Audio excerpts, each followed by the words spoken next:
खुलुमबाय गोजोन फुंबिलि बयनिसिमबो नोंथांमोनखौ आंनि चेनेलाव गासैखौबो बरायनाय बावहरग्रोनाय थाबाय आसा खालामो नोंथांमोना खौरांखौ नायनानै मोजां मोनगोन। बे खेबनिफ्राय 300 राङाव मोननो हासिगोन संग्रा गेसनि सिलिन्डार। आसाम सोरखारा रायजोनि 20 लाख PM उज्ज्वला आसनिनि मुलाम्फागिरिफोरनो बे खाबुखौ होनो थाखाय थांखि लादों। मख'नो गोनांदि बे समाव आसामाव संग्रा गेसनि सिलिन्डारनि बेसेना 902 रां 52 रांनि हेफाजाबजों गासिबो सुबुंफ्रा बे गेस सिलिन्डारखौ मोनो।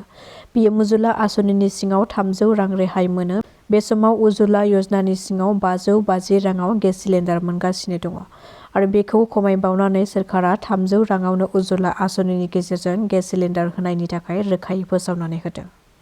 बिजनी आरो बरसारनि कलेजनि फरायसाफ्रा मैया बिजनी कलेजनि लांगोनायाव BTCनि EM बेगम आखतारानि मुसुखा सावनानै गोख्रों खुद्रिसारनाय हाबाफारि बानजायदों। फरायसाफ्रा मिथिहोनाय बादिब्ला EM आखतारा आहमेदा फरायसाफ्रा STनि थाखाय सोमावसारनायाव बेनि हेंथा एबा बेरेखा खोथा बुंनायनि थाखाय बे सोमावसारनाय हाबाफारिखौ बानजायदों। जायनाखि बिथाङा दायो BTCनि मासियावनो जिरायनानै जोंनि BTCआव हाबफैनानै ट्राइबेलफोरनि सोमावसारनानै मोनबोनाय BTCनि मासियाव जिरायनानै जोंनि सायाव एसेबां सोंखारि जाथाव खोथा बुंदों जायखौ लानानै जों बिथांनि बेरेखायै बे मुसुखा सावनानै खुद्रिसारनाय हाबाफारिखौ लानाय जादों। बेजों लोगोसेनो बिथाङा जुदि जोंनि सायाव बेबादि आरोबाव हेंथा खोथाफोर बुंबावोब्ला जों बिथांनि हेंथायै आरोबाव गोख्रों सोमावसारनो थियारि होननानै दाबि खालामदों फरायसाफ्रा। तामुलपुराव गिख्रंथाव लामा जाब्रबथायजों सासे सेंग्रानि जिउ खहा। खौरां मोननाय बादिब्ला गावनि खामानि मावनानै स्कुटिजों न'फारसे रङियानिफ्राय फैबाय थानाय समावनो तामुलपुरनि गान्धीबारिनि सिगनिबारियाव गंसे गारिजों जाब्रबथाय जानायनि जाहोनाव गोब्राब जोखोम जायो। गोब्राब हालोदाव जायगानि सुबुंफोरा देहा फाहामसालियाव फाहामथाय होनो थिसनथाय होदोंमोनब्लाबो नाथाय देहा फाहामसालियावनो जिउ खहा जायो। बे लामा जाब्रबथायाव जिउ खहा जानाय लाइमोनखौ दिलीप जेल होननानै सिनायथिनो हादों। टेट आनजाद उथ्रिसारनानै थानाय बिजाथिफोरनो मोजां खौरां फोसावदों BTCनि EM रबिराम नार्जारि बिथाङा फोसावनाय बादिब्ला टेट उथ्रिसारनाय बिजाथिफोरनो फैगौ 2026 मायथाइनि जानुवारि दानावनो एपइन्टमेन्ट लेटारखौ राननानै होनो थाखाय थांखि लादों। EM रबिराम नार्जारिया मिथिहोबावनाय बादिब्ला BTCआव गासै 984 मासियाव टेट उथ्रिसारनाय बिजाथिफोरनो साख्रिनि थिसनथायखौ होनाय जागोन।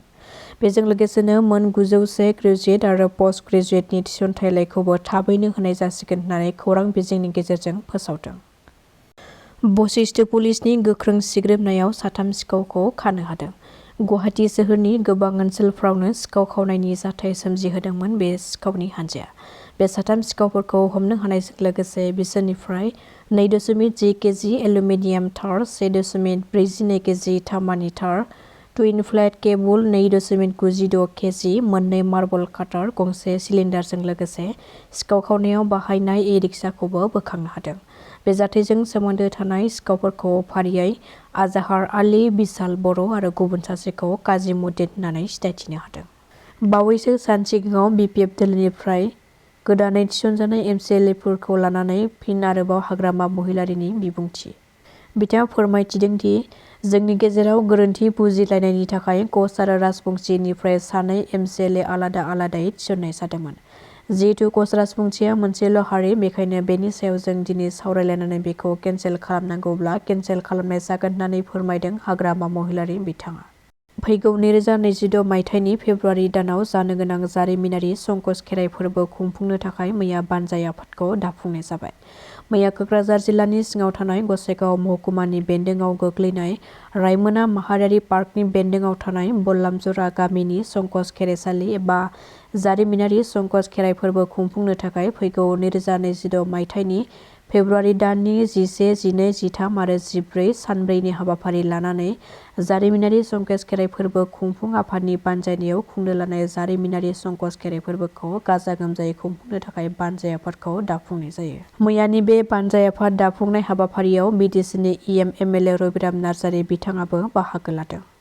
मोनद' हारिनो ST होनो थांनायनि सायाव बेरेखा दोलोनि दैदेनगिरि खाम्फा बरगयारी बिथांनि बिबुंथि। बिथाङा फोरमायथिदों दि जों जेरैबादि रैखाथि मोनदों राजखान्थियारि बिथिङै, सोलोंथाइ, रांखान्थि, साख्रि बाख्रिनि बिथिङै जेरैबादि मोनथायफोर मोनदों बेखौ माबोरैहाय रैखाथि होनो आरो गोजोरै लाखिबाय थानो हायो बेनि सायाव हाबा मावनो थाखाय ट्राइबेल रायजो राजा, फरायसा, सेंग्रा सिख्लाफोरखौ खावलायहरदों BTCनि बेरेखा दोलोनि दैदेनगिरि खाम्फा बरगयारीआ। बेजों लोगोसेनो जेसेबांनाखि ट्राइबेल आफादफोर दङ, फरायसा आफादफोर दङ, जायफोर सोमावसारगासिनो दङ, बिसोरजों BTCनि गाहाय खुंगिरि हाग्रामा महिलारिखौ सावरायलायनो थाखायबो खावलायहरदों बेरेखा दोलोनि दैदेनगिरि खाम्फा बरगयारी बिथाङा। दासिमनि खौराङा एसेनोसै। नोंथांमोना खौरांखौ नायनानै मोजां मोनदोंब्ला चेनेलखौ साबस्क्राइब खालामनानै लानो हागोन। गोजोन्थों।